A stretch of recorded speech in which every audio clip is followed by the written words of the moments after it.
Good evening everyone. Last Sunday को जो हम लोग क्लास हुआ था that we were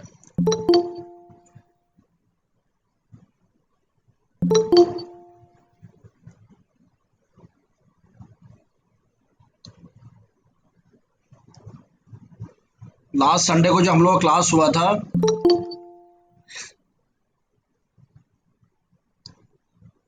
we were discussing about the pattern.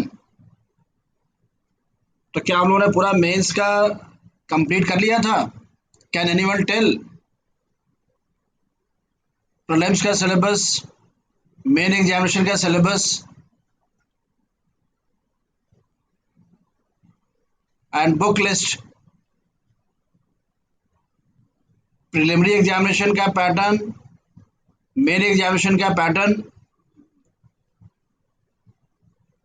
क्या हम लोग का डिस्कशन कंप्लीट हो गया था उस पर अबाउट द बुक्स एटसेट्रा? बताइए कोई एनीवन।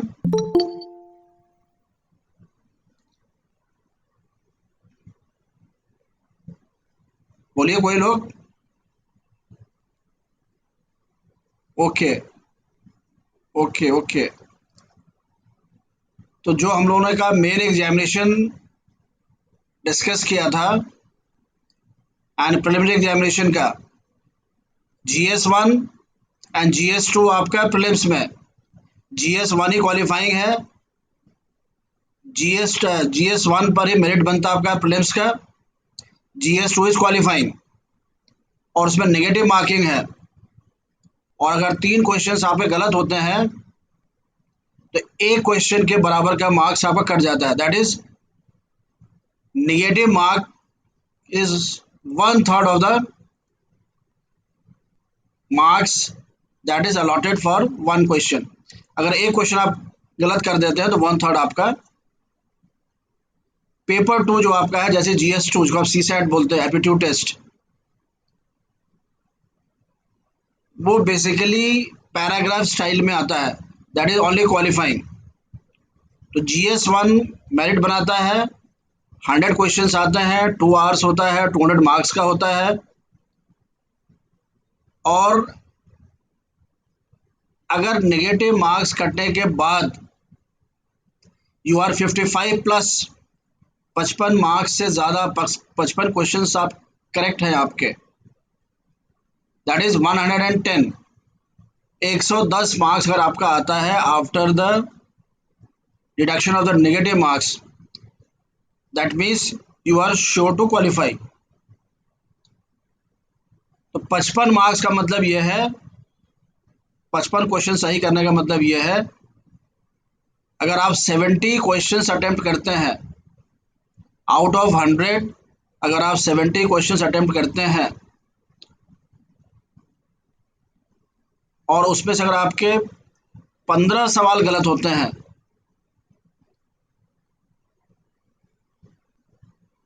तो 15 से मतलब आप आ गए 55 आपके सही हुए।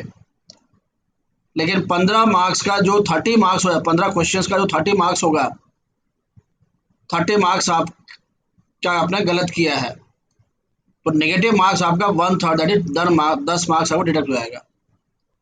तो 55 से आपको 110 मिलता, 10 मार्क्स आपका लेस होता, आपका 100 आ गया। दैट मीन्स आपका टारगेट होना चाहिए 75 क्वेश्चंस आप अटेम्प्ट करें और 75 क्वेश्चंस में से आपके पास लिबर्टी है कि आप 15 सवाल गलत कर सकते हैं। तो दैट मीन्स GS पेपर 1 में आपको वाइल्ड गेसिंग नहीं करनी है। अगर आपने क्वेश्चन पढ़ा, चारों ऑप्शन में से कुछ खबर आपको नहीं लग रही है तो आप क्वेश्चन छोड़ दीजिए। अगर आपका 50-50 ऑप्शन लग रहा है कि 4 ऑप्शन दिया हुआ है, इन दो में से कोई एक होगा, उसको जरूर अटेम्प्ट करिए, उसको मत छोड़िए, क्योंकि वो नेगेटिव मार्क्स अगर पाएंगे भी आप तो एटलीस्ट इक्वल करेगा, आपका नेगेटिव में नहीं जाएगा वो। तो 75 मार्क्स की आपकी तैयारी होनी चाहिए, 75 क्वेश्चंस की आपकी तैयारी होनी चाहिए, तब जाके आप 110 क्वेश्चंस 110 मार्क्स आप स्कोर करेंगे, 75 क्वेश्चंस अटेम्प्ट करिएंगे। 15 क्वेश्चंस अगर आपके गलत भी होते हैं दैट मीन 60 क्वेश्चंस आपके सही होंगे। 120 मार्क्स का आपका हुआ, 10 मार्क्स का आपका जाएगा नेगेटिव मार्किंग रेट होगा, that is you will score 110। That is safe zone. हालांकि उससे कम पर भी सिलेक्शन होता है बट उसको सेफ जोन मान के चलिए आप। तो आपके दिमाग में उठ जाएगा कि 75 क्वेश्चंस आप वहां अटेम्प्ट कर रहे हैं, ये सोच के कि हमारा सही है ये 75 questions.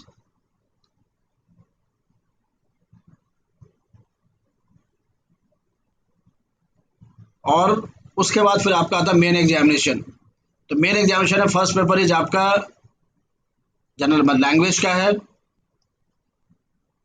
Any language from the Indian constitution जो 8th शेड्यूल में दिया हुआ है। Second paper is also of language, general English का है।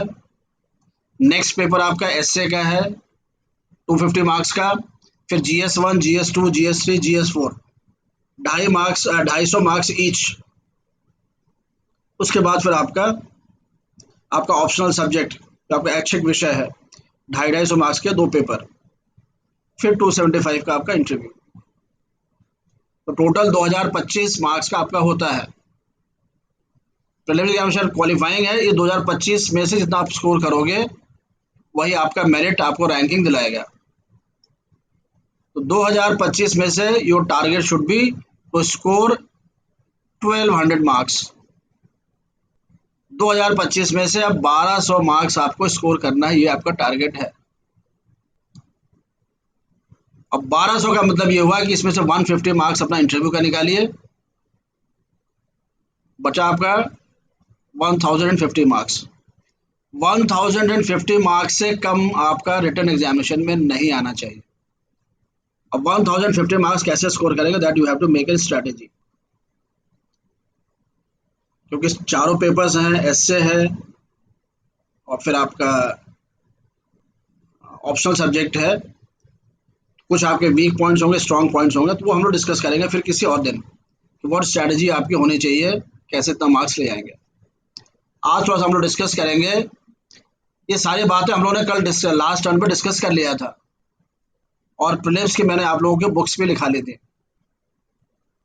तो जो हम लोग क्लास अब चलना है वो दिमाग में ये रखकर कि जो 2021 का प्रीलिम्स एग्जामिनेशन है और जो 2021 का मेन एग्जामिनेशन है, उसके बाद जो नेक्स्ट ईयर आपका 2022 का prelims exam and main examination,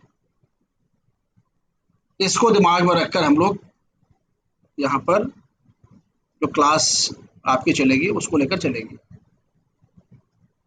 और लास्ट हम लोगों ने डिस्कस किया था कि हर एग्जामिनेशन में 2 टाइप के क्वेश्चंस आते हैं। एक ट्रेडिशनल क्वेश्चंस, पारंपरिक जो समावेश प्रश्न है, और एक जो नए प्रश्न आते हैं। तो ट्रेडिशनल क्वेश्चंस के लिए चाहे प्रीलिम्स एग्जामिनेशन हो चाहे मेन एग्जामिनेशन हो, आप लास्ट 10 ईयर्स का क्वेश्चन पेपर सॉल्व करिए। प्रीलिम्स का क्वेश्चन पेपर उठाइए और लास्ट 10 ईयर्स का क्वेश्चन पेपर आप सॉल्व कर लीजिए। तो ट्रेडिशनल क्वेश्चंस आपके रिपीट ही होते रहते हैं बार बार, और नहीं रिपीट होंगे तो जिस विषय पर आपका क्वेश्चन आया होगा वैसा ही प्रश्न इस साल भी आएगा। रियल जो आपकी मेहनत है या जो आपका एप्टीट्यूड है या जो आपका थॉट प्रोसेस है, that is for the new questions that are generated every year. 75 questions आपका प्रीलिम्स में और 75 क्वेश्चंस आपका मेन एग्जामिनेशन में हर वर्ष नए सवाल होते हैं जो रिपीट नहीं होते हैं, जो आपके सिलेबस में जो रेलिवेंसी है, जो टॉपिक्स के रेलिवेंट इश्यूज हैं उन पर सवाल आते हैं। तो एक तरीके से टफ भी है और एक तरीके से आईएएस एग्जाम बहुत आसान भी है। आसान इन द सेंस, अगर आपका साइंटिफिक थॉट चलता है, IAS is basically a thought process examination. IAS जो आपका है वो सोच का एग्जामिनेशन है। What you think about anything, कोई इवेंट हो रहा है, कोई इशू हो रहा है, उसके बारे में आप क्या सोचते हैं।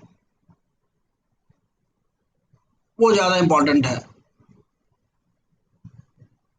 You have to think a step ahead, जो इसमें चीज़ें चल रही हैं, जो भविष्य में होना है। तो आपके पास सिलेबस है, स्पेसिफिक सिलेबस है, प्रीलिम्स का भी और मेंस का भी। प्रीलिम्स का तब भी तो जनरलाइज्ड है, हिस्ट्री ऑफ इंडिया, लेकिन मेन एग्जाम्स का सिलेबस बहुत ही स्पेसिफिक है। अगर हिस्ट्री ऑफ इंडिया है तो हिस्ट्री में क्या है, ज्योग्राफी ऑफ इंडिया है तो ज्योग्राफी में क्या है। ज्योग्राफी आपका सिलेबस में दिया हुआ है, की natural resources of the world, विश्व के जो की प्रमुख प्राकृतिक संसाधन है। तो आप देखें कौन कौन संसाधन है, कहाँ कहाँ पर उनका विस्तार है और कैसे वो चीज़ों को अफेक्ट करते हैं। बेसिकली रेलिवेंसी, जैसे न्यूक्लियर फ्यूल कहाँ पर है, पेट्रोलियम कहाँ पर है, गैस कहाँ पर है, ये नेचुरल रिसोर्सेज हैं जो कि अफेक्ट करते हैं ह्यूमन सोसाइटी के लाइफस्टाइल को, इंटरनेशनल पॉलिटिक्स को, नेशनल पॉलिटिक्स को। तो ये आपका पूरा थॉट प्रोसेस होना है। IAS is making a decision maker. IAS जो होता है वो निर्णय लेता है देश समाज के लिए, इसलिए उसका अपना थॉट होना चाहिए। तो चीज़ों पर आपको बहुत ज़्यादा सोचना है कि why this is happening and why ये इस तरीका नहीं हुआ, या कैसा हम और आगे करें जिससे कि ये सिस्टम और बेहतर काम करे या और बेहतर ऐसा हो। तो डिसीजन मेकर होता है आईएएस, इसलिए उसका अपना थॉट होना चाहिए। इसलिए कहा जाता है you study the original book and the best books. एक किताब पढ़े, एक टॉपिक पर केवल एक किताब, 20 किताबें पढ़ने से नो यूज, क्योंकि अल्टीमेटली योर थॉट, आपका थॉट आना चाहिए। You study the best book and the original book. इसलिए जो आईएएस वगैरह की जो मैगजीन्स आती हैं, मार्केट में मिलती हैं, they are basically misguide. उसने तो कहीं से लेकर उतार के छाप दिया है, एक साथ उसने 1000 नाम छाप दिए, पर्सनालिटी छाप दिए हैं। तो आप रेलिवेंसी नहीं देख पाते हैं। तो आपको day to day event follow करना पड़ता है, डेली फॉलो करना है, तब आप टॉपिक्स का, इश्यूज का रेलिवेंट बात बता पाएंगे। क्योंकि एक इवेंट 10 दिन चलता है। ओलंपिक्स जैसे होने वाला है अभी, 2020 ओलंपिक्स कहाँ होने वाले हैं? ये जो ओलंपिक्स हो रहा है ये 2020 ओलंपिक्स हैं, 2021 के ओलंपिक्स हैं। ये ओलंपिक्स आपके 2020 2021 के हैं। ओलंपिक्स देश में नहीं होते हैं, 2020 ओलंपिक्स हैं। Olympics are always allotted to a city, Japan नहीं, टोक्यो ओलंपिक्स हैं ये। एशियन गेम्स होते हैं भारत को। ओलंपिक गेम्स जो होते हैं वो हमेशा सिटी को अलॉट होता है। It has been allotted to Tokyo, not Japan. और 3-4 शहरों में होना है। तो जब आप ये ओलंपिक गेम्स को फॉलो करेंगे डेली, तब आपको पता चलेगा कि इसमें कौन सा इवेंट जो जीता है, कोई हारा है, वो रेलिवेंट का है। सिग्निफिकेंस क्या है किसी के मेडल जीतने का, चाहे इंडियन हो, चाहे विदेशी हो, चाहे कोई भी हो। और सीधे लास्ट में आप 20 दिन बाद ओलंपिक्स खेल खत्म होंगे, एक साथ लिस्ट हर जगह आ जाएगी, ऐसे गोल्ड, ऐसे ये, वो रटेंगे तो ना आपको समझ में आएगा, क्योंकि एग्जाम में तो कुछ भी आ जाएगा, लेकिन कुछ भी एग्जाम में नहीं आता, रेलिवेंट चीज आती है। वही मेडल्स जो जीतेंगे, जिनका सिग्निफिकेंस है, वही आपके एग्जाम में आएगा। इसलिए यू हैव, अगर ओलंपिक्स में सवाल सही करना है, you have to follow your Olympics yourself, किसी मैगजीन से नहीं। आप डेली फॉलो करेंगे कि जब ओपनिंग सेरेमनी हुई तो क्या चीज़ें हुई, क्या स्पेशलिटी थी ओपनिंग सेरेमनी में, मेडल जो जीत रहे हैं किस मेडल के साथ कौन सी चीज़ जुड़ी हुई है। ये 2020 ओलंपिक से क्यों 21 क्यों नहीं कहा जा रहा है, इसको 20 क्यों कहा जा रहा है?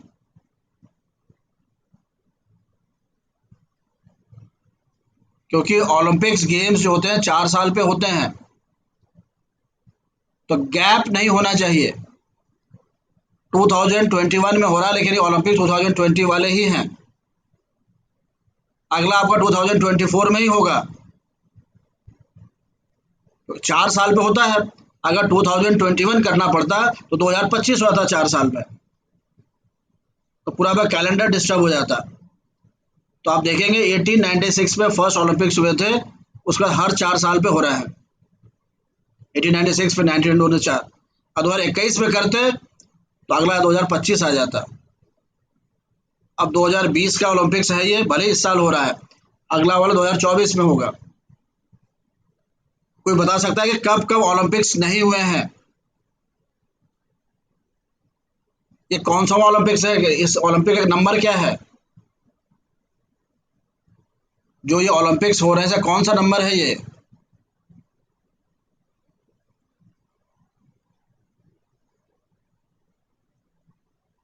जो ये ओलंपिक्स हो रहे हैं उसका नंबरिंग होता है ना, 21st ओलंपिक्स, 22nd ओलंपिक्स, ऐसे करके। किसी ने नहीं पढ़ा? 32वां। 32 इंटू 4 कितना हुआ? 128। तो क्या ओलंपिक्स को स्टार्ट हुए 128 साल हो गए? बताइए।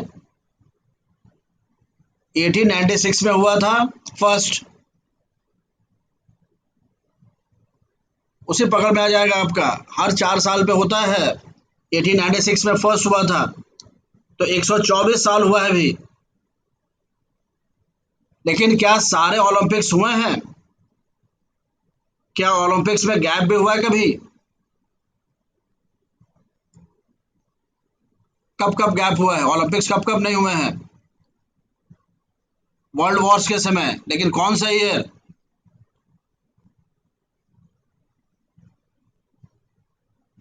1916, 1940 और 1944। फर्स्ट वर्ल्ड वॉर के समय और सेकेंड वर्ल्ड वॉर के समय। 1916 में नहीं हुआ, 1940 में नहीं हुआ, 44 में नहीं हुआ। लेकिन जो कैलेंडर है वो कंटिन्यूअस है, नंबरिंग वही हुई है। 1916 ओलंपिक्स का भी नंबरिंग हुआ है, भले ही 3 बार नहीं हुआ है, लेकिन वो कैलेंडर में नंबरिंग में काउंट हुआ है। इस टाइप के स्टेटमेंट्स आपके प्रीलिम्स में आते हैं। प्लस जो 5 रिंग्स आपके हैं उनकी क्या खासियत है? ओलंपिक का सिंबल क्या है? 5 रिंग्स।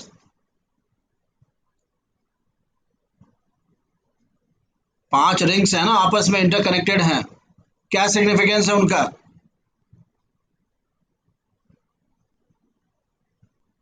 तो एक ओलंपिक से थोड़ा सा आपको हिस्ट्री भी पढ़ना पड़ेगा, निश्चित सवाल आपका आएगा। 5 कॉन्टिनेंट्स, और क्या खासियत है इसमें? ये 5 कॉन्टिनेंट्स मतलब यूनिटी, सारे आपस में इंटरमिंगल्ड हैं। और क्या खासियत है इसकी?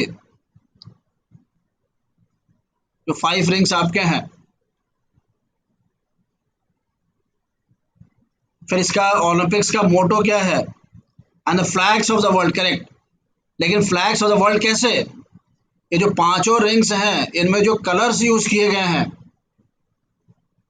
तो विश्व के जितने भी देश हैं उनके जो फ्लैग्स हैं, झंडे जो हैं, तो इन पांचों कलर्स में से कोई ना कोई एक रंग विश्व के हर फ्लैग में मिलेगा आपको। जो 5 कॉन्टिनेंट्स हैं ये अलग अलग कलर के हैं ये, और विश्व के हर देश के झंडे में जो कलर हैं वो एक ना एक कलर इन 5 में जरूर मिलेगा आपका। तो वो इस ढंग से डिजाइन किया गया है। प्लस एग्जाम्स में आता है कितने रिंग्स ऊपर हैं, कितने रिंग्स नीचे हैं।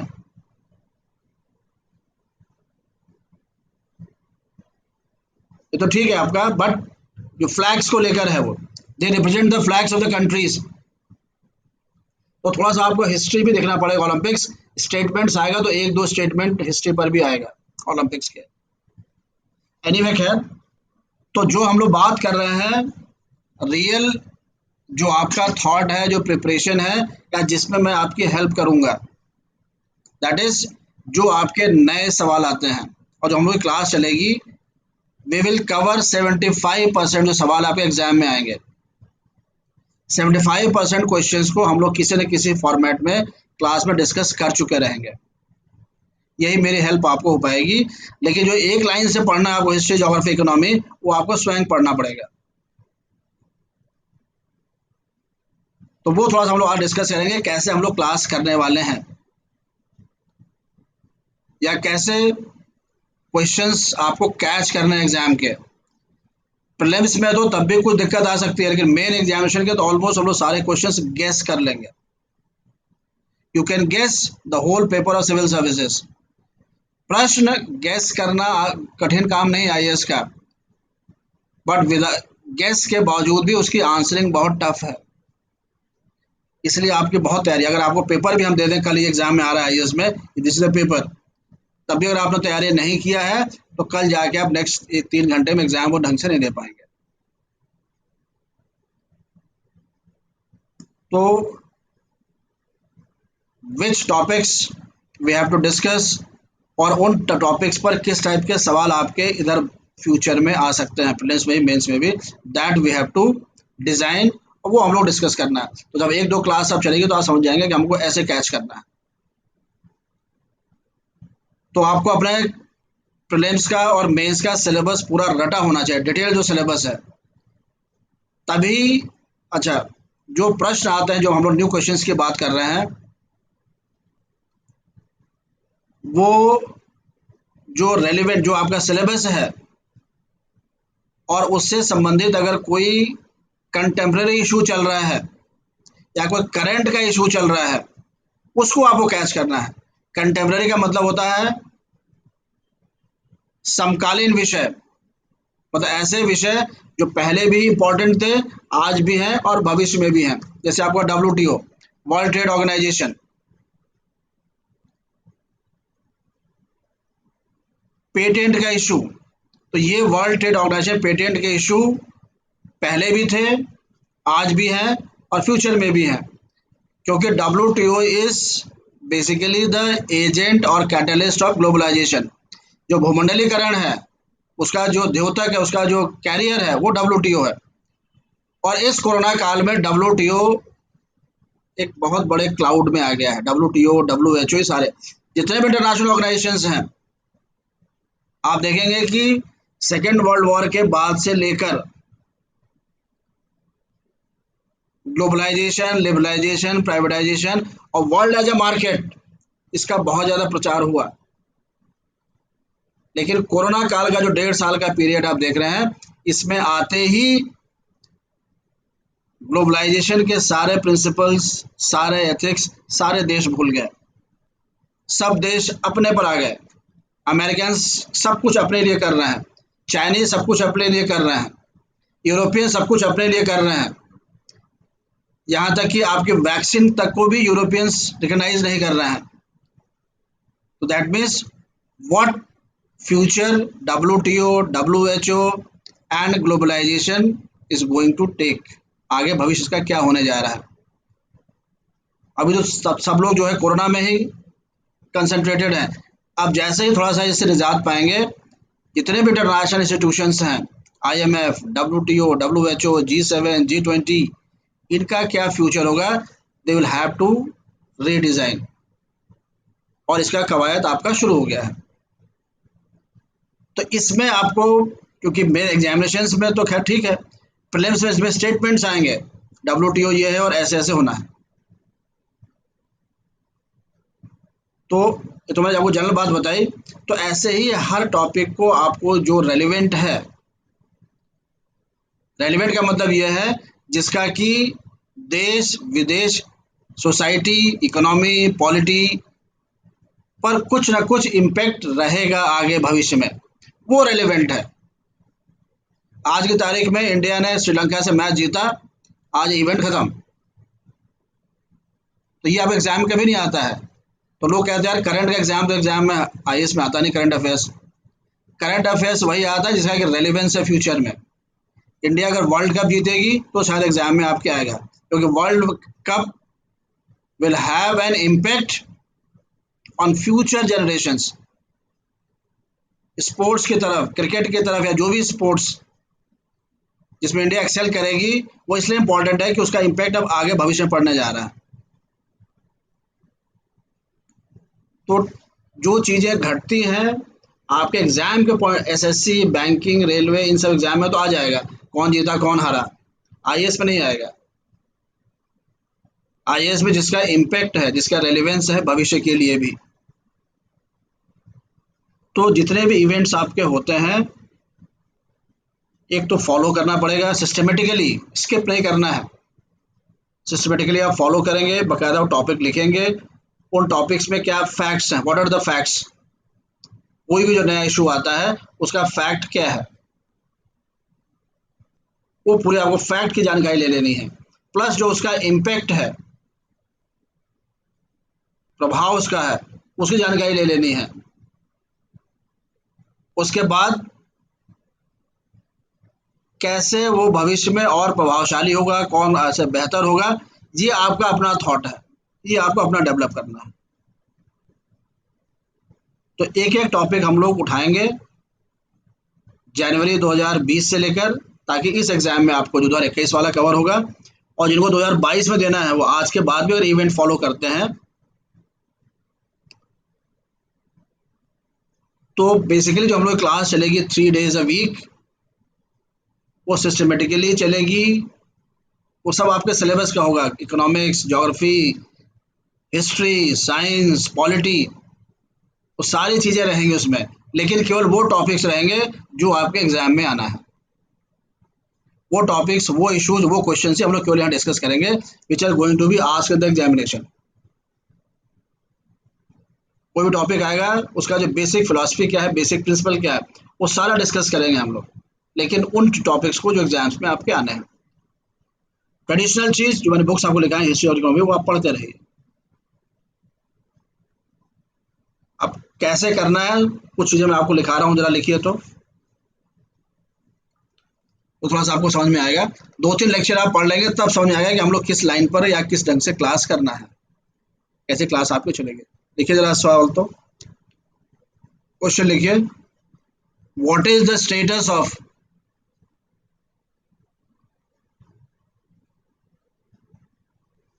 देखिए पेंगुइन डिक्शनरी तो डिक्शनरी है, किताब का रोल अलग होता है, डिक्शनरी का रोल अलग होता है। रमेश सिंह ने जो किताब लिखी है वो तो उन्होंने इकोनॉमी लिखा होगा 2020 तक का। अब सारे इकोनॉमी तो 2021 में जो आनी है अभी अगस्त में, उसके बारे में आएगा। तो किताब से आपको चीज़ें, ठीक है किताब से आप थोड़ा बैकग्राउंड समझ लेंगे, लेकिन इकोनॉमी में जो आपके एग्जाम में आना है वो इकोनॉमिक सर्वे से आएगा, वो इंडिया ईयर बुक से आएगा, या जो अखबारों में अब चल रहा है उससे आएगा। डिक्शनरी का जो रोल आपका है, डिक्शनरी का तो रोल ये है कि अगर कोई कीवर्ड आपको समझ में नहीं आ रहा है, जैसे वॉच इट एफडीआई, एफडीआई क्या होता है, ऑटोमेटिक रूट क्या होता है, लॉरेंज कर्व क्या है, लेफर कर्व, के सब एग्जाम्स में आते हैं ये। तो जो डिक्शनरी का मतलब होता है कोई अर्थ, कोई टॉपिक जो आप उसका अर्थ नहीं जानते हैं, उसको केवल समझ लेना, ठीक है ना। तो पेंगुइन डिक्शनरी तो आप लीजिए लीजिए, किताब का रोल अलग है, डिक्शनरी का रोल अलग है, और जो आपके एग्जाम में आएगा उसका रोल अलग है एकदम। मैगजीन्स मैंने आपको लिखाई थी कुछ, उसमें एक मैगजीन छूट गई थी, योजना, वो लिख लीजिए आप, योजना एंड कुरुक्षेत्र, मैगजीन लिख लीजिए योजना और कुरुक्षेत्र।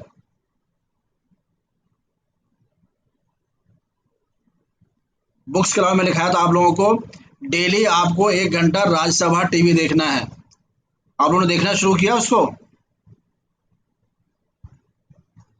राज्यसभा टीवी पर डेली करंट अफेयर्स का प्रोग्राम आता है 1 आवर, आप एकदम समझ लीजिए, वो एकदम आपके एग्जाम के लिए रामबाण है सब ये। राज्यसभा टीवी का जो करंट अफेयर्स का प्रोग्राम आता है 1 घंटा daily, you have to see. Success review वगैरह से कुछ काम नहीं चलना है, आप 1 घंटा राज्यसभा टीवी देखना है आपको, प्लस दूरदर्शन और राज्यसभा का मिलाकर कई प्रोग्राम्स आते हैं। एक आता है सिक्योरिटी के ऊपर, एक परिचर्चा, एक ओवरसाइट के ऊपर। तो जो भी टॉपिक्स डिस्कशन वाले दूरदर्शन पे, राज्यसभा पे या लोकसभा टीवी पे आ जाते हैं, तो समझिए आपके आईएएस एग्जाम का सवाल है वो। What corona has impact on the society, या सोशल बिहेवियर पर क्या क्या प्रभाव कोरोना ने किया है, इस पर चर्चा आपका टीवी पर आया। राज्यसभा टीवी, लोकसभा टीवी और दूरदर्शन। दूरदर्शन के और लोकसभा के स्पेसिफिक प्रोग्राम्स देख रहे हैं आपको, जो आपके सिलेबस वाले हैं आईएएस के। लेकिन Rajya Sabha TV current affairs daily 1 घंटा देखना है, आपको सारा सिस्टम क्लियर हो जाएगा। साइंस, सिक्योरिटी, हर चीज के डिस्कस हो जाएगा वो। और जो पैनल इसमें आता है वो पहले आपको बकायदा सारा फैक्ट्स बताते हैं किसी भी इशू का, जो आपको नोट डाउन करना है, जस्ट लाइक अ लेक्चर आपको बैठना है टीवी के सामने। तो Rajya Sabha TV, Hindu newspaper, Indian express newspaper, front line magazine, world focus magazine,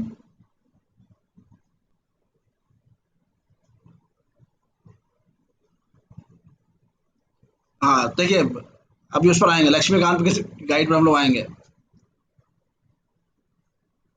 clear है बात ये?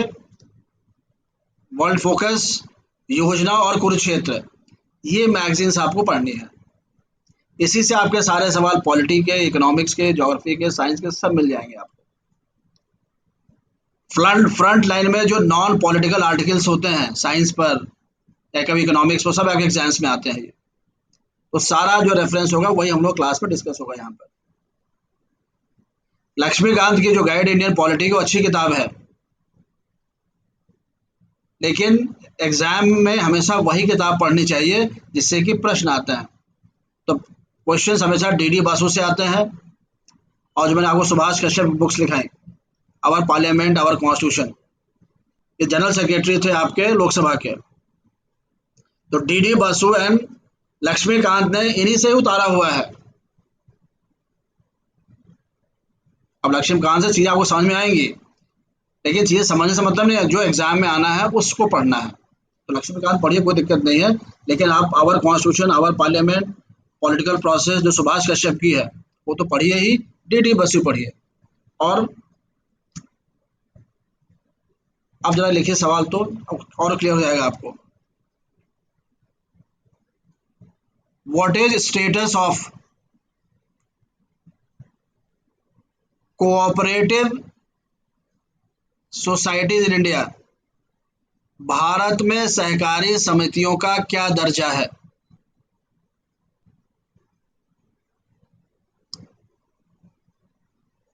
What is 97th amendment act, जो 97वां संशोधन अधिनियम क्या है, वो क्या है?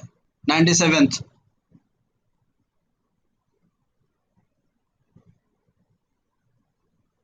Part 9B of the constitution किससे संबंधित है?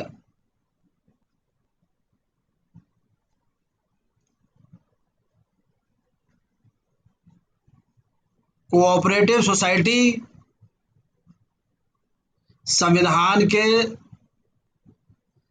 सातवीं अनुसूची के किस सूची में है? In which of the list cooperative society is given in the Indian Constitution?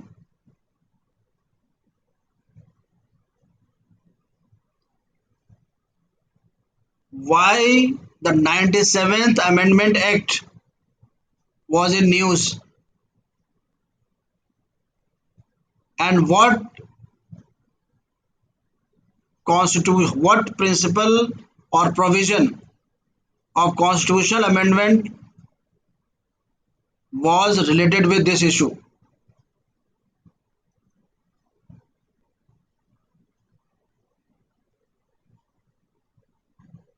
इस संशोधन अधिनियम से संबंधित कौन सा संविधान संशोधन का प्रावधान जुड़ा है और चर्चा में है?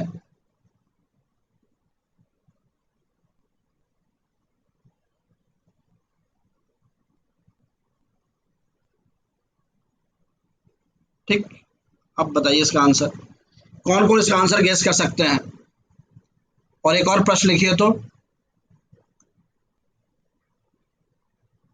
लिखिए, स्टेटमेंट एंड असर्शन, कथन और कारण।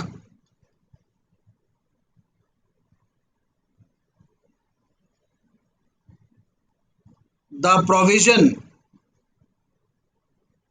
मतलब स्टेटमेंट लिखा जाता है ना, एक सवाल आते हैं आपका रीजन और असर्शन वाले, तो पहला स्टेटमेंट लिखिए आप, the 97th amendment, some provision of 97th amendment act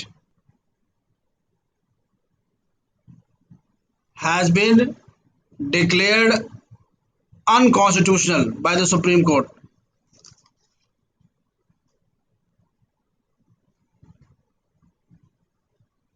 उसका रीजन लिखिए, दूसरा statement.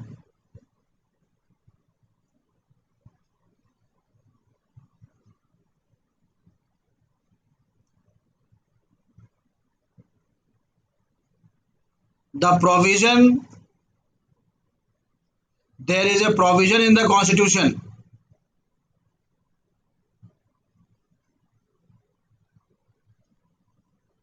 there are certain provisions in the constitution, if they are to be amended,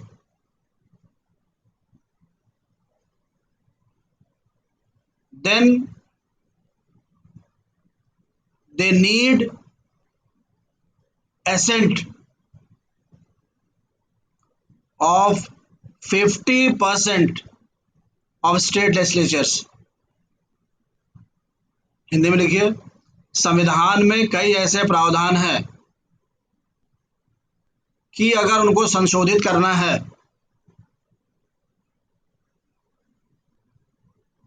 तो उनके संशोधन में आधे राज्यों की सहमति चाहिए। अब इसका आंसर दीजिए आप लोग, ए है, बी है, सी है कि डी है। ए आंसर तब होता है when both statements are correct, दोनों कथन सही है और दूसरा कथन पहले का आंसर है। और बी ऑप्शन सही होता है जब दोनों कथन सही है लेकिन दूसरा पहले का रीजन नहीं है। और सी होता है first statement is correct, second is wrong. और डी होता है first is wrong, second is right. इस पर सवाल आपके एग्जाम्स में, प्रीलिम्स में भी आना है, मेंस में भी आना है। लेकिन आधे फैक्ट्स इसमें होंगे कॉन्स्टिट्यूशन के ट्रेडिशनल पार्ट का, और आधा होगा आपका जो इस समय चर्चा में है। कोई आंसर दे सकता है इसका, जो मैंने सवाल लिखा है आपका?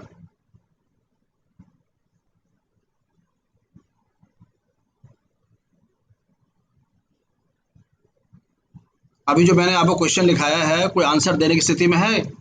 फटाफट बताइए, यस नो। नो। बाकी लोग no. Anyone?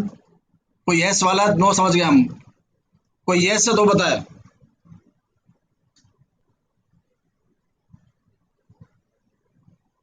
No no. Yes, B थोड़ा सा आप सही गई हैं।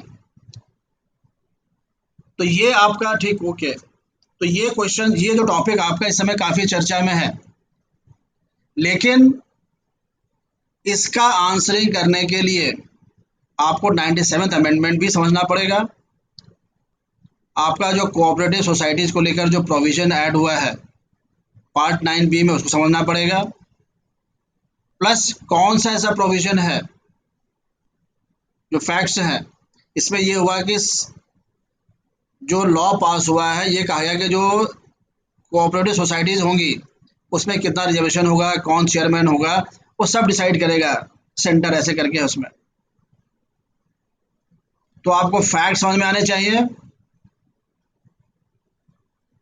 97th अमेंडमेंट के, पार्ट 9B के, फिर जो इस समय इशू है उसमें क्या फैक्ट्स हैं वो समझ में आपको आने चाहिए, प्लस अमेंडमेंट वाले, क्योंकि जो अमेंडमेंट का प्रोसीजर है वो फॉलो इसमें नहीं हुआ है, प्लस किस लिस्ट में है ये। तो जब चार बातें आपको समझ में आएंगी तब जाके उसको उत्तर आप दे पाएंगे, और आईएएस में वही सवाल आएगा। और ये चीज़ आपको किसी किताब में मिलेगी ना किसी क्वेश्चन बैंक में मिलेगा। जितने भी कोचिंग इंस्टीट्यूट्स आपके हिंदुस्तान में है, किसी भी कोचिंग इंस्टीट्यूट से कभी भी आईएएस एग्जाम में एक भी सवाल नहीं फंसता है। बिकॉज यू कोचिंग इंस्टीट्यूट या कोई भी, you can not go at the level of the questions that are asked. वो आपको स्वयं जनरेट करना पड़ेगा। सवाल आप गैस कर सकते हैं, लेकिन आपको उतना पेन लेके उस बात पर सोचना पड़ेगा, एक एक टॉपिक पर। आईएएस एग्जामिनेशन अब जनरल स्टडीज नहीं है, टॉपिक्स वाइज आता है। एक टॉपिक आपने उठाया, उसका बैकग्राउंड भी है, उसका करंट भी है, उसका फ्यूचर भी है। तो टॉपिक्स वाइज, इशू वाइज आपको आंसर तैयार करना पड़ता है। तो आईएएस में हर साल 200 टॉपिक्स ऐसे होते हैं साल भर में। नेशनल इंटरनेशनल सब मिलाकर 200 टॉपिक होते हैं। उन्हीं 200 टॉपिक्स में से प्रीलिम्स भी आ जाएगा, मेन से भी सारे सवाल आ जाएंगे, सारे पेपर्स के। और 200 टॉपिक से हर साल चेंज होता है रेलिवेंसी के ऊपर, इसलिए बुक्स में नहीं मिलेगा। इसलिए आईएएस एग्जाम बाकी एग्जाम थोड़ा सा डिफरेंट है। आपको सारा एफर्ट खुद ही करना पड़ेगा, खुद ही चीज़ों कैच करना पड़ेगा। तो यही सारी चीज़ें हम लोग क्लास में करेंगे। तो आप पाएंगे कि साइंस के भी सारे टॉपिक्स, इकोनॉमिक्स के सारे टॉपिक्स, पॉलिटी के सारे टॉपिक्स, ये सारी चीज़ें आप गेस करके, एनवायरनमेंट के, सिक्योरिटी के, ये सारी बातें आप जब तय कर लेंगे, तब आप क्वेश्चंस वहाँ करने की स्थिति में आ जाएंगे। अदरवाइज आप देख जानते हैं, जो भी लड़के आईएएस तैयारी करते हैं, जो आईएएस सिलेक्शन पाते हैं, they are very brilliant. Brilliant के साथ साथ बहुत ज़्यादा मेहनती भी होते हैं, लेकिन वो भी 100 में से 60 सवाल से ज़्यादा नहीं कर पाते हैं। दैट मीन्स क्वेश्चन का लेवल कितना ज़्यादा होता है। और 100 में से 60 नंबर जो पाता है स्टूडेंट, उसको बोलते हैं कि बहुत एवरेज स्टूडेंट है। अदर एग्जाम्स में, मेन एग्जामिनेशन में तो 55% 60% के नीचे का ही टॉप हो जाता है आईएएस। 58% 9% मार्क्स पाके जो टॉप द एग्जामिनेशन। तो इसलिए इसका ये भी रिफ्लेक्शन है कि आपको you don't have to bother about the quantity, या फिर आपको सब कुछ आ जाना चाहिए, वो भी रिक्वायर्ड नहीं है। क्वालिटेटिव चीज़ें आनी चाहिए। जो टॉपिक आपको आता है वो बहुत अच्छे ढंग से आना चाहिए, उसका सारा इन एंड आउट आना चाहिए, तभी आईएएस एग्जाम आप क्वेश्चंस आप अटेम्प्ट कर पाएंगे। तो सारे क्वेश्चंस बहुत डेप्थ में होते हैं। तो टॉपिक्स लिमिटेड करेंगे तो उस डेप्थ में जा सकते हैं, सारे टॉपिक्स करेंगे तो सुपरफिशियल नॉलेज हो जाएगा और एक भी सवाल वहाँ नहीं कर पाएंगे। तो हम लोग का जो क्लास चलेगा वो बेसिकली इसी ढंग से सिस्टमेटिकली एक लाइन से। अब आपकी ड्यूटी ये है कि जो टॉपिक्स हम लोग पढ़ेंगे, ये पॉलिटी का है, ये इकोनॉमी का है, ये साइंस का है, ये एनवायरनमेंट का है, ये ज्योग्राफी का है, ये हिस्टोरिकल इशू है, ये अपनी जो भी हम लोग क्लास में करेंगे, आप जाते ही अपनी कॉपी बना लेंगे 7 की। और हर टॉपिक, अगर पॉलिटी का है तो पॉलिटी में उसका फेयर करिए, रफ यहाँ बनाइए, फेयर जाके खुद करिए, और फेयर करते समय फिर किताबें अपने खोलिए, सारे चीज़ें देखिए। आपको देखना पड़ेगा किताब से ही हर चीज़, लेकिन किताब में क्या देखना है वो आपको वर्तमान में जो रेलिवेंसी है वही आपको बताएगी। तो इस ढंग से चीज़ों को हम लोग को क्लास करना है। सारे क्वेश्चंस डील हो जाएंगे सारे टॉपिक्स के। एक मास्टर कॉपी बनाइए जो क्लास में रहेगी आपका, जिसे आप रफ कॉपी कह सकते हैं, और फिर आपके हर सब्जेक्ट की अलग अलग, इसमें से जो जिस टॉपिक का है उसको उस जगह पर ले जाइए। एंड क्लास में अब you are free to ask anything, class में भी, ग्रुप में भी डालिए। ये हो गया आपका एक टॉपिक। आज ही के अखबार का है सभी, नेशनल पॉलिसी को लेकर कोई कैरिकुलम की बात आपने सुना है? सेंट्रल गवर्नमेंट ने नेशनल कैरिकुलम फ्रेमवर्क, जो आपकी न्यू एजुकेशन पॉलिसी है 2020 की, जो हमारी नई शिक्षा नीति है, उसके अंतर्गत नेशनल करिकुलम फ्रेमवर्क बनना है। पूरे राष्ट्र का एक करिकुलम बनना है, उसको कितने पार्ट्स में बांटा है?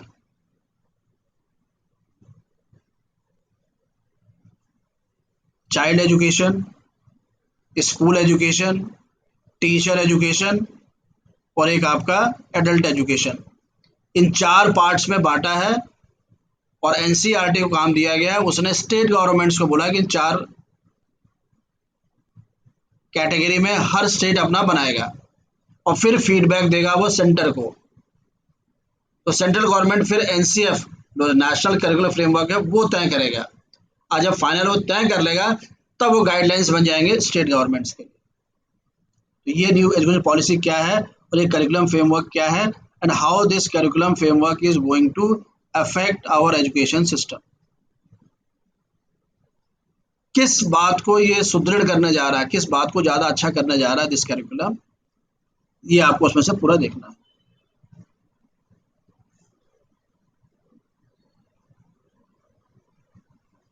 फिर ओलंपिक्स के ऊपर पूरी हिस्ट्री है। इंडिया ने कब कब इंडिया ने कब पार्टिसिपेट किया फर्स्ट टाइम ओलंपिक्स में? हमेशा सवाल आएंगे हर सारे एग्जाम्स में, आपका पीसीएस से लेकर आईएएस तक हर एक में, कब पहला पार्टिसिपेट किया, कब पहला मेडल मिला, कब तमाम चीज़ें ढंग से। तो जब आप खुद एफर्ट करेंगे, अखबार से सीधे उठाएंगे, खुद लिखेंगे, तब आपको सारी बातें याद हो पाएंगी, तभी वो रेलिवेंट बात आएगी। मैगजीन के भरोसे रहेंगे तो मैगजीन में तो एक लाइन से आ जाएगा पूरा, ईयर लिखा रहेगा ऐसे ऐसे ऐसे ऐसे करके, और ओरिजिनल जो टेक्स्ट होगा मतलब अखबार या टीवी जो आपका डायरेक्ट, वो उसके बारे में बकायदा उसकी हिस्ट्री बताएंगे, क्यों वो मेडल इंपॉर्टेंट था, क्यों वो ईयर इंपॉर्टेंट था, वो पूछा जाएगा आपका हमेशा आईएएस में या किसी एग्जाम में। रेलिवेंट नहीं, मैं क्या 1919 में तो ओलंपिक्स शायद हुआ ही नहीं, 1900, यस। तो हमेशा कोई भी एग्जाम आपका हो, क्लर्क से लेकर आईएएस तक का, रेलिवेंट इशू ही एग्जाम में पूछा जाता है। और कौन सा रेलिवेंट है, कौन सा रेलिवेंट नहीं है, ये that depends on the candidate. और कैंडिडेट की वही तैयारी है, जो कैंडिडेट स्वयं तैयारी करेगा, ओरिजिनल चीज़ों को तैयारी करेगा, वो गैस करने लगेगा। जो केवल मैगजीन्स के भरोसे रहेगा, फिर वो उसका लिमिट। तो ऐसे करके मैंने सारे टॉपिक्स बनाए हुए हैं, चाहे तो आप एक लिखिए, तो एक और इशू लिखिए जो अपने एक बार क्लास में डिस्कस किया हुआ है पहले। लिखिए, who is the chief minister of Uttarakhand and why the earlier chief minister has to resign. और पुराने मुख्यमंत्री को क्यों अपना पद छोड़ना पड़ा।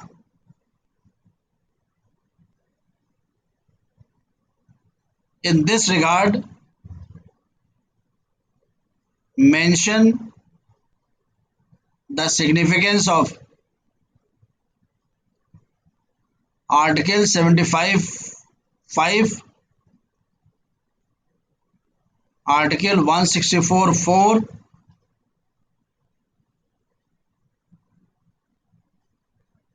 and section 153 capital A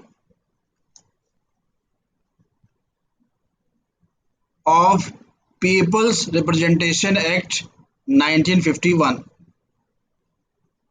और इस संदर्भ में 75(5), 164(4) अनुच्छेद तथा लोक प्रतिनिधि अधिनियम 1951 की धारा 153 कैपिटल ए कैसे संबंधित हैं। अब रिप्रेजेंटेशन ऑफ पीपल एक्ट आपके आईएएस के सिलेबस में भी है, और ये इशू भी आपका आ गया है। ये अब ये प्रीलिम्स से लेकर मेंस तक हर एग्जाम में आएगा। ये मैगजीन्स किताबों में 2 साल के बाद आएगा, एग्जाम में आपके अभी आ जाएगा। इसलिए आप क्वेश्चंस कहते हैं कि बहुत टफ आता है और कहाँ सवाल पूछते हैं पता नहीं चलता, ऐसा नहीं है। आप खुद डेली चीज़ों को फॉलो नहीं करते, you have to follow every event daily yourself, तब जाके वो इश्यूज आपके आएंगे।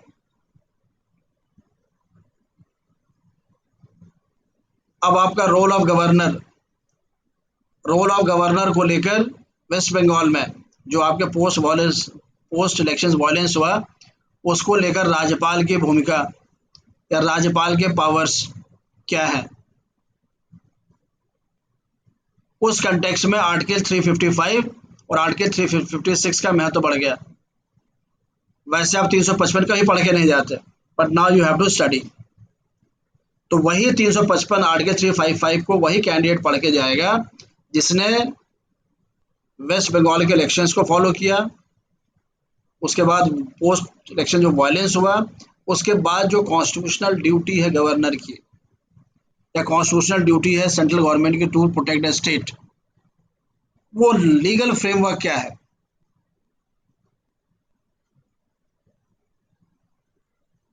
अब आर्टिकल 355 पर प्रश्न आना है, लेकिन नॉर्मल तरीके में आप उसको पढ़ के नहीं जा सकते हैं क्योंकि इंपॉर्टेंट चीज़ नहीं है, डिस्कस में नहीं आती है। इस समय रेलिवेंसी बढ़ गई है उसकी। तो ऐसे करके ढेर सारे आपके टॉपिक्स हैं। बाकी कोरोना का जो इशू है उसमें तो है ही सारा सारा। कोरोना की वजह से फेडरलिज्म, संघात्मक व्यवस्था, governance system, social system, economic system, everything has changed. तो फैक्चुअल एस्पेक्ट उसका प्लस जो सब्जेक्टिव एस्पेक्ट है वो आपको समझना पड़ेगा।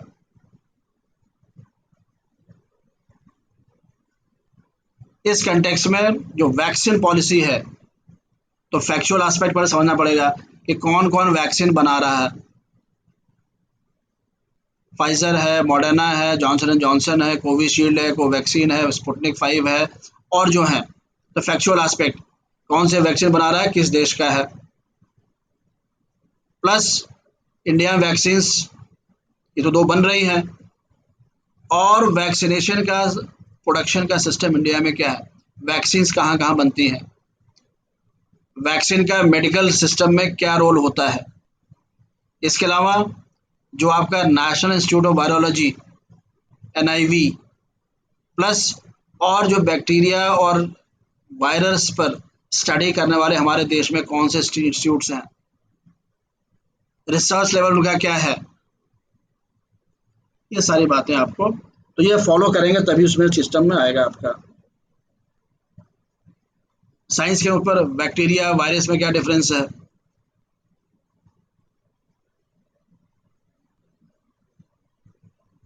मेडिकल सिस्टम हमारा डिस्टर्ब हो गया। अच्छा, हमारा कितना टीयर ऑफ मेडिकल हेल्थ है, मेडिकल हेल्थ केयर का हमारे यहाँ क्या सिस्टम है, मेडिकल हेल्थ केयर हमारे कितने टीयर सिस्टम में है। हमारे 3 टीयर सिस्टम है, एक प्राइमरी हेल्थ सेंटर, दूसरा डिस्ट्रिक्ट हॉस्पिटल और फिर आपका मेडिकल कॉलेज। ये 3 टीयर सिस्टम बोला जाता है इसको। हमारे सबसे बड़ा ड्रॉबैक है इन तीनों में आपस में कोई कनेक्शन नहीं है। अगर आप प्राइमरी हेल्थ सेंटर पर गए, आपने कुछ जांच कराई, कुछ हुआ, नहीं कुछ कर पाए तो आप जाएंगे नेक्स्ट स्टेज सेकंड टीयर पर डिस्ट्रिक्ट हॉस्पिटल, वहाँ फिर हर चीज़ नए ढंग से चलेगी। मेडिकल कॉलेज जाएंगे फिर हर नए सिस्टम में चलेगी। तो ये कुछ सिस्टम्स हैं, जब हम लोग 1 बाय 1 लेंगे तब डिटेल डिस्कस कर पाएंगे चीज़ों को। तो कोरोना का जो एस्पेक्ट आपका है उसमें इकोनॉमिक एस्पेक्ट है, उसमें सोशल एस्पेक्ट है, उसमें पॉलिटिकल एस्पेक्ट है, उसमें साइंस का एस्पेक्ट है, उसमें हेल्थ एंड केयर का एस्पेक्ट है, उसमें इंटरनेशनल रिलेशन का एस्पेक्ट है, उसमें WTO में जो ट्रिप्स एग्रीमेंट आपका है, trade related intellectual property rights, और जो पेटेंट का मुद्दा है, ट्रिप्स में पेटेंट को लेकर कौन से इश्यूज हैं, कौन सा बार बार अभी आ रहा था, इंडिया ने 2020 में ही साउथ अफ्रीका के साथ मिलकर WTO में ये मांग रखी कि जो ट्रिप्स एग्रीमेंट है उसका जो पेटेंट का प्रोविजन है उसको प्रभाव में लाया जाए, और जो वैक्सीन्स की मैन्युफैक्चरिंग है उनको पेटेंट फ्री किया जाए, पेटेंट मुक्त किया जाए। तो ट्रिप्स में कौन से प्रोविजंस हैं जो इस टाइप के पैंडेमिक के लिए यूज हो सकते हैं। और पैरेलल जो पेटेंट एक्ट है हर देश का, इंडिया में भी पेटेंट एक्ट 1971 है, उसमें कौन सी ऐसी पावर्स है पेटेंट एक्ट में भारत सरकार को है, कौन से आर्टिकल्स हैं, कौन से सेक्शंस हैं, सब आपके एग्जाम में आने वाला है।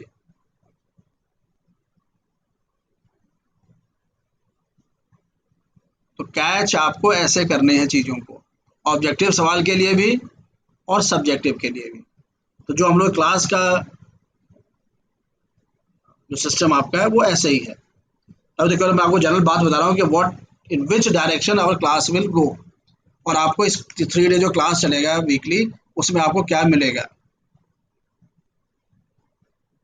उसमें प्योरली और प्योरली हम लोग केवल उन चीज़ों को डिस्कस करेंगे सिस्टमेटिक। अच्छा कोई टॉपिक उठेगा, उसका क्या बैकग्राउंड है, क्या फ्यूचर है, सब डिस्कस होगा। जो आपके एग्जाम्स में चीज़ें आनी है केवल हम लोग डायरेक्टली उसको हिट करना है। पूरा जो थ्योरिकल पार्ट है वो अपना किताब कहीं से पढ़ते रहिए, and you will get 75% questions of the prelims also and 75% question of the main examinations also.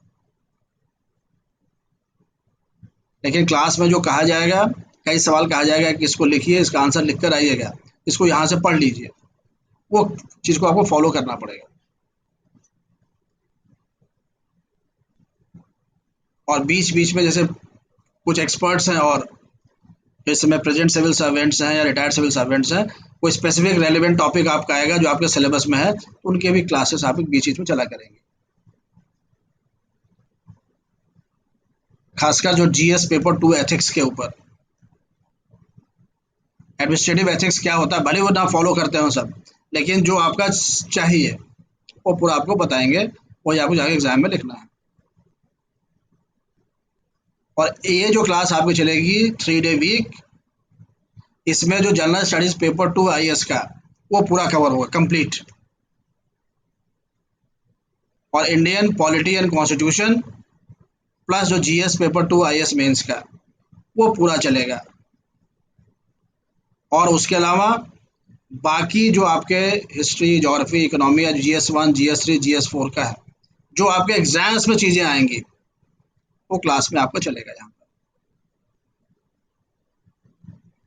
तो जो लोग सिविल सर्विस की तैयारी कर रहे हैं उनके लिए भी सफिशियंट है ये, और जो इसके अलावा एग्ज़ाम तैयारी कर रहे हैं, PCSJ हो गया, SSC हो गया तमाम, तो वो जो हम लोग लॉन्ग क्वेश्चंस की बात करेंगे उसकी आंसरिंग वो ना करें, बस सारा चीज़ फॉलो करें, लेकिन जो क्वेश्चंस आपको क्लास में दिए जाएंगे जिनको आईएएस देना है वो उनकी आंसरिंग करें।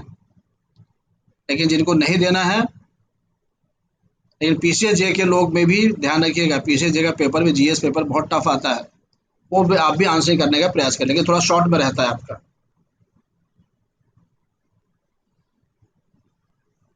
इस पैटर्न पर हम लोगों की क्लास चलेगी। जो भी हम लोगों ने क्लास किया, 2-3 क्लास अब तक हुआ है, एक मैंने आपको बेसिक पैटर्न बताया है, और प्लस क्लास कैसे चलने वाली है आपकी वो हम लोगों ने डिस्कस किया है। क्लास टाइमिंग आपका कल तो 9:30 है, परसों 9:30 है, बट नेक्स्ट वीक से 9 बजे से हो जाएगा। लॉ की क्लास भी मंडे टू थर्सडे चलेंगी 9 बजे से, और आईएएस क्लास भी आपके 9 बजे से चलेगी, फ्राइडे, सैटरडे एंड संडे। और क्लास तो ये ठीक है, लेकिन आपको अपने एकेडमिक्स के लिए, एग्जाम्स के लिए कोई और चीज़ की रिक्वायरमेंट हो, you can frankly tell me in the group also, या मुझे पर्सनल मैसेज भी कर दीजिए, या चाहे तो आप फ़ोन भी कर सकते हैं। बट क्लास में आपको 3 दिन की क्लास में ये सारी चीज़ें मिलेंगी, what topics, what issues that are going to be asked in the examination, उनका क्या नेचर होगा वो हम लोग डिटेल डिस्कस करेंगे।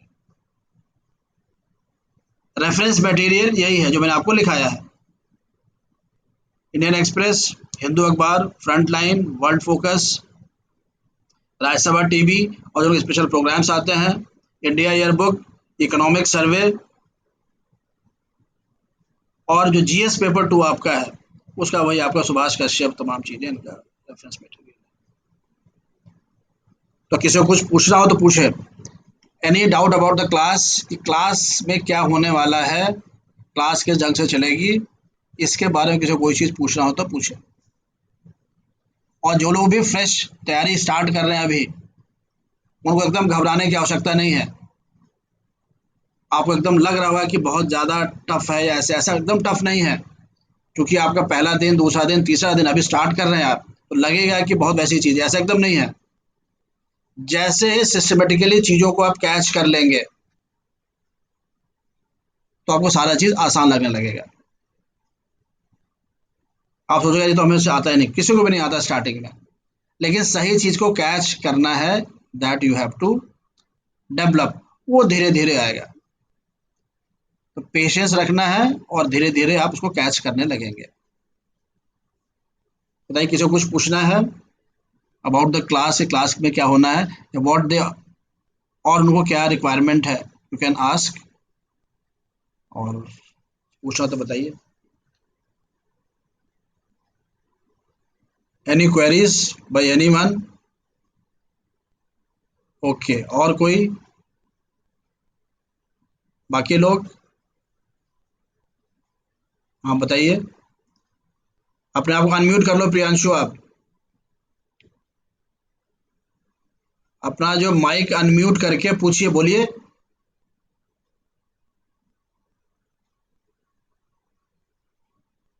किसी को कुछ नहीं पूछना है? प्रियांशु आप यस सर कह रहे थे, you want to ask anything और नॉट? ओके,